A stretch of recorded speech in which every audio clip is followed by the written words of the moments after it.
Actually ये film मैंने Kabir Singh release होने से एक हफ्ते पहले देखी थी और मैं फिल्म देख के बहुत बहुत इमोशनल हो गया था। और इस फिल्म ने मुझे बहुत डीपली टच किया था, बहुत इंस्पायर किया था, मोटिवेट किया था। और मुझे खुद मेरे अंदर कुछ चेंजेस फील हुए ये फिल्म देखने के बाद। और मुझे लगा कि अगर ये कहानी मैं हिंदी ऑडियंस तक ले जा पाऊँ तो, और अगर उनको मैं वो फील करा पाऊँ जो मुझे खुद एज एन ऑडियंस फील हुआ, तो आई थिंक वो मेरे करियर में एक बहुत अच्छी चीज़ होगी। और कबीर सिंह रिलीज हुई, फिर जो भी हुआ कबीर सिंह के साथ बहुत लोगों ने प्यार दिया।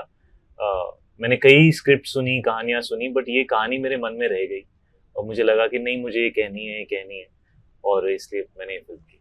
ओके एंड आपसे पूछना चाहूंगी कि जब आपको पता लगा कि जर्सी आपके पास आई है स्क्रिप्ट और शाहिद काम कर रहे हैं, और जैसे कि हर कोई चाहता है कि उनकी प्रोफाइल में एक फिल्म, एक प्रोजेक्ट ऐसा हो जिसमें वो शाहिद के साथ काम करें, तो बीइंग अ आर्टिस्ट लेकिन फिर भी जिसको हम बहुत पसंद करते हैं उसके साथ अपने करेक्टर के हर इमोशन को डिलीवर करना कितना चैलेंजिंग है? फर्स्ट ऑफ ऑल, जब मैं सबसे पहले जब शाहिद से मिली तब एज अ फैन गर्ल मिली, और मैं उनकी और भी ज्यादा बड़ी फैन हो गई क्योंकि जिस तरह से उन्होंने मेरा इतना वार्म वेलकम किया फिल्म पर, और जिस तरह से वो मुझे मिले, तो मुझे लगा कि he is like a buddy, you know, और बहुत ही कंफर्टेबल महसूस हुआ। और बहुत ज़रूरी है सेट पर कंफर्टेबल फील करना।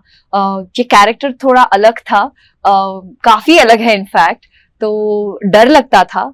लेकिन जैसे हम सेट पर आते थे, बातचीत करते थे, बीट गौतम सर के साथ, बीट शाहिद के साथ, तो कुछ ना कुछ ऐसे इंटरेस्टिंग चीजें उभर के आती थी जो मैंने सोचा भी नहीं था। सो जिस तरह से फिल्म सीन्स लिखे हुए थे वो और भी ज्यादा एलिवेट हो जाते थे। He made it extremely comfortable, और उनका कांस्टेंट सपोर्ट होता था सेट पर। I was still finding out कि विद्या कैसी है, क्या करेगी, what would she react like, किस सिचुएशन को किस हिसाब से वो she would you know respond. तो I was still figuring it out because ये जो फिल्म है वो 90s में सेट है, और जो मेरा थॉट प्रोसेस था it was pretty much like 2020s। सो कहीं ना कहीं पीछे जाना पड़ता था और सोचना पड़ता था कि हाँ, 90s की लड़की कैसे इस सिचुएशन पे कैसे रिएक्ट करेगी। Coming back to the first time I met him, the first thought which came in my head was, मैंने तो बहुत सीखना है इस फिल्म पे, ऑन स्क्रीन भी, ऑफ स्क्रीन भी। जिस तरह से प्रेपरेशन होता है एक फिल्म के लिए, एक कैरेक्टर के अंदर घुस जाना। So I feel like for an actor, as an artist, बहुत जरूरी है to be present and to be alert, क्योंकि काफी I feel like the best power is observation, क्योंकि अगर आप ऑब्जर्व करते हो and you observe it, that's when you can imply in your character as well. And I am very happy to be working with Shahid and Pankaj sir. Pankaj sir की तो मैं क्या बात करूं, I mean he is such a delight to work with. He works, he when he comes on set ऐसे लगता है he is like a student, you know, मुझे सीखना है, मुझे सीखना है। Like to see a legendary actor like him with that approach towards work is just mind blowing. Okay, thank you. शायद आपसे पूछना चाहूंगी, जब प्रीवियस फिल्म थी तो आपने कहा था कि हर मुंडा ਜਿਹੜਾ ਹੈ ਇਸ कैरेक्टर ਦੇ ਨਾਲ रिलेट करेगा, है ना, रिलेटेबल सी। सेम इस ਮੈਨੂੰ लगता है ਇਹਦੇ ਨਾਲ भी करेगा, क्योंकि एक स्पोर्ट्समैनशिप हर लड़के में होता है, क्रिकेट सबके बहुत ज्यादा क्लोज होता है। बट जब ये कैरेक्टर आप देखते हो, आप खुद को ऐसे देखते हो, तो आपने, हमने ट्रेलर में भी देख ली थी, बैट के लिए या जर्सी के लिए कभी आपकी जिद हुई है, या क्रिकेट के लिए कभी आपका कुछ ऐसा मेमोरी है जो अभी तक स्टिल याद है और जो कैरेक्टर प्ले करते टाइम भी रिकॉल हो रहा था? एक तो ये बात आपने कही कि इसमें क्या है, वो लड़का मतलब लौंडा भी है, जवान लौंडा भी है, और एक फैमिली मैन भी है। तो उन दोनों चीजों में जो फर्क होता है उसको दिखाने का मौका मिला इस फिल्म के अंदर। जो यंग पोर्शन है वो थोड़ा कम है, वो 15-20 मिनट का है, और जो थोड़ा सा मैरिड पोर्शन है वो थोड़ा ज्यादा है, लेकिन वो कॉन्ट्रास्ट जब दिखाना था तो वो बहुत मजा आया वो करने में। और ऐसी कोई मेमोरी, मेरा लिप फट गया था जी, और मुझे कुछ 20-25 स्टिचेस लगे थे जब हम लोग क्रिकेट खेल रहे थे, तो सीजन बॉल लग गई थी मुझे, तो वो तो मेमोरी मुझे हमेशा याद रहेगी। मुझे ऐसा लगा भी था उसके बाद कि पता नहीं मेरा फेस फिर से ठीक होगा या नहीं होगा, बिकॉज यू नो ये एरिया जो होता है वो इतनी आसानी से हील नहीं करता, बिकॉज यहाँ पे फैट नहीं होता कहते हैं, तो वो ज्यादा वक्त लगता है उसको रिकवर करने में। तो कई महीनों तक मैं जब बात करता था तो सामने वाले को लगता था मैं नॉर्मल हूँ, बट मुझे यहाँ पे अजीब सा कुछ एक फील होता था, और डर लगता था कि you know as an actor इतना फोकस होता है आपके फेस पे, आपके यू नो इस एरिया पे, तो अगर खराब हो गया तो पता नहीं will it change me for ever, you know. तो ये जरूर लगा था, लेकिन वो जो खून बहा वो एक अच्छे कैरेक्टर के लिए और एक अच्छी फिल्म के लिए, तो आई एम ओके। ओके, और हम भी बहुत खुश हैं आपको इस तरह से देख के इस कैरेक्टर में। आपसे पूछना चाहूंगी, आपको इनका बैकग्राउंड भी पंजाबी है, अमृतसर लुधियाना से है, आप भी इतना ज्यादा इन्फ्लुएंस्ड हो गए थे कि आपको सेट पे रोका जाता था कि पंजाबी नहीं बोलती है, ऐसा क्यों? हाँ, क्योंकि किट्टू को मैं बुला रही थी और मैंने कहा काके इधर आ, क्योंकि अर्जुन काफी सीन्स में आप देखेंगे बोले काके इथे आ, तो एंड बिकॉज मैं I am a Telugu, I speak Telugu, तो कभी कभी मुझे कंट्रोल करना पड़ता था, और मुझे I am a Maharashtrian and always grown up around Punjabi friends, तो वो ना I am a very wannabe Punjabi. मैंने इनफैक्ट शायद को कहा भी कि मुझे ना पंजाबी सीखनी है यार, मैनू भी बनना है पंजाबी मुंडी, करेक्ट, कुड़ी कुड़ी नॉट मुंडी। बट यार इतनी मीठी भाषा है ये, और आप जितना भी चाहे कंट्रोल कर लो वो नहीं आ ही जाता है।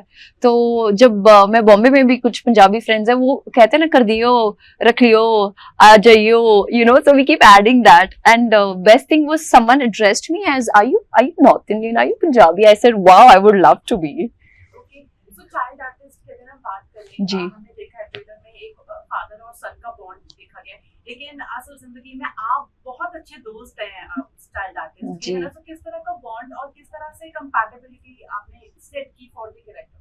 यू नो रौनित नाम है उनका, तो बहुत ही स्वीट लड़का है और बड़ा इनोसेंट सा लड़का है, और आप देखेंगे फिल्म में कितनी वल्नरेबिलिटी के साथ, कितने इनोसेंस के साथ उसने ये कैरेक्टर प्ले किया है। दोस्ती हो गई काफी जल्दी, मतलब लुक टेस्ट हम कर रहे थे उसी वक्त, उसका बर्थडे था दिसंबर में, तो हमने सेलिब्रेट किया और एक अपनापन, एक फील आई, you know, and it is very important for an actor to feel like that, you know, when it comes to relationships like that. मुझे लगता है कि अगर वो बॉन्डिंग नहीं होती तो वो शायद झलकती नहीं स्क्रीन पे। I was very satisfied and I was very happy that Ronit is playing my son.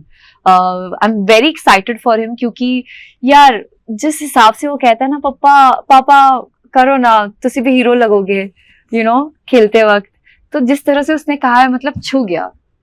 Yeah. So, शायद आपसे मेरा सवाल ये है कि हमने ट्रेलर में देखा है कि आप कह रहे हैं कि यही ऐसा है जो जजमेंटल नहीं है, आपको देखा है। अब आप रियल लाइफ में भी फादर हैं, रियल लाइफ में भी पंकज सर के साथ आपकी ये थर्ड फिल्म है, सो अगर मैं जजमेंटल होने की बात करूं, कितना डिफरेंस है? शाहिद कितने जजमेंटल रहे हैं, और आगे अब जब आपके, अब बेटा तो बहुत छोटा है, लेकिन अगर मीशा की भी बात करें, जजमेंटल स्टेटमेंट लाइफ में कितना इम्प्लीमेंट करती है? नहीं होना चाहिए मुझे लगता है, और सबसे खूबसूरत रिश्ते वही होते हैं जहाँ लोग आपको जज नहीं करते, यू नो, और अक्सर जिंदगी में ज्यादातर रिश्ते ऐसे ही होते हैं जहाँ हर इंसान आपको कुछ ना कुछ, किसी ना किसी चीज को लेके जज करता है, और जो आपका बच्चा होता है उसके लिए तो आप सब कुछ होते हो, यू नो, तो वो आपको बस इनोसेंट नजरों से देखता है, और आप तो उनके लिए हर बेटे के लिए उनके फादर जो हैं वो हीरो होते हैं, और उससे ज्यादा इज्जत एक बाप को नहीं मिल सकती जिस नजर से उनका बच्चा, चाहे आप सिंपल सा छोटा सा काम कर रहे हो या आप सिंपल सी जिंदगी जी रहे हो, लेकिन अपने बेटे के लिए आप हमेशा हीरो होते हो। तो फिल्म तो एक्चुअली उसी के बारे में, और उसी सेंटिमेंट को लेके हमने यू नो इस फिल्म को बनाया है। तो जजमेंटल बच्चे तो नहीं होते, ज्यादातर बड़े ही होते हैं। Right, very true. Last and least question, Chandigarh से शुरुआत हुई थी फिल्म के शूट की, और आज आप चंडीगढ़ में ही है, सो पंजाब का एक एनवायरनमेंट बिल्कुल अलग है, और आपने तो लॉकडाउन के टाइम पे 2-2.5 साल निकाले भी अच्छे खासे। सो चंडीगढ़ की बेस्ट चीज क्या लगती है शायद, जो आप मुंबई जाके भी मिस करते हो, या जो आते टाइम आपको लगता है कि हाँ पंजाब में जावांगा तो एक हम जरूर करना है, ये जरूर खाना है? बहुत कुछ है, मतलब मुझे यहाँ का मौसम अच्छा लगता है, मुझे यहाँ के लोग अच्छे लगते हैं, मुझे खाना, ऑफ कोर्स यहाँ का खाना, मुझे पंजाबी म्यूजिक बहुत अच्छा लगता है, मैं आधे टाइम पंजाबी म्यूजिक सुनता हूँ, मुझे सिद्धू मूसेवाला, मुझे उनकी म्यूजिक बहुत पसंद है, और सब मुझे जितने भी यंग थे ना लड़के, जब मैं 2-2.5 साल यहाँ पे था, all the 17-18 year old boys, पाजी तुसी मूसेवाला तो सुनो जी, पाजी तुसी सुनो, न्यू एल्बम आई है सुनो, तो मैंने सुनना शुरू किया। तो he is very good, he makes great music, तो उनकी म्यूजिक अच्छी लगती है, और यहाँ की सड़कों पे ट्रैफिक नहीं होता, ट्रैफिक सिग्नल कम होते हैं, सही टाइम पे ट्रैफिक कम हो जाता है, ठंड का मौसम बहुत अच्छा है, और बहुत कुछ है यहाँ पे पसंद करने के लिए, पूरे पंजाब में, नॉट जस्ट चंडीगढ़, मुझे पूरा पंजाब बहुत अच्छा लगता है। थैंक यू शाहिद, आप क्या कहना चाहेंगे? यार चंडीगढ़ की एक खासियत बताती हूँ, अगर आप एक कोई लेफ्ट टर्न मिस भी कर देना तो आपको उतना ही समय लगेगा टू रीच देयर. काफी सारे roads are connected and it's a very planned, like best way they have planned the city. Like Shahid mentioned, the food. In fact, जब हम सेट पर शूट कर रहे थे तो मुझे ना एक बार you know the chubby guy Krishna, his mother sent me laddus and all, and I was like, I went mad. The food is mad. तो चंडीगढ़ या दिल्ली जाना होता है तो 1 किलो तो बढ़कर आता ही है Bombay. So I love the food here. I love the people here. They're so warm. बहुत मतलब वो उनकी आंखों से झलकता है, इतना प्यार है उनके दिलों में. Okay, so thank you so much. मैं चाहूंगी कि आप एक बार ऑडियंस को अपने वे में एक मैसेज दे दे. मैं चाहांगी जे हो सकता है पंजाबी ਦੇ ਵਿੱਚ की फिल्म आ रही है एंड ਤੁਹਾਡੀ ਪਿਕਚਰ ਸਾਡੀ ਪਿਕਚਰ ਜਰਸੀ ਰਿਲੀਜ਼ हो रही है 14th अप्रैल ਨੂੰ और फैमिली फिल्म है. आप अपनी फैमिली के साथ जाके देखिए, एंजॉय कीजिए और बहुत दिल से बनाइए. बाकी सब आप थिएटर में खुद डिसाइड कीजिए. यार क्रिकेट हमारे रगों में दौड़ता है, नस नस में भरा है. बहुत ही प्यारी फिल्म है. आप जब देखोगे तो आपको जरूर अपने पापा को फोन करने का you will feel like calling your father and telling him a big thank you. It's a very wholesome film. काफी सारे इमोशंस है, काफी सारा अच्छे अच्छे गाने हैं, क्रिकेट है. जिन जिन लोगों ने अपना पैशन छोड़ दिया for whatsoever reason, first of all I just want to say I just want to salute them क्योंकि you guys have done such an amazing, मतलब okay, can I just redo it? I think I'm all over the place. Yeah, do it again. 14th अप्रैल को film आ रही है Jersey, तो please जाइए देखिए पूरे family के साथ, because it's a very special film. Cricket है, बहुत ही प्यारा बॉन्ड है फादर और उनके बेटे के बीच में, कोच और स्टूडेंट के बीच में, और हस्बैंड और वाइफ के बीच में. So you will relate it and I wish that it touches your heart and all the chords at the right way, in the right time.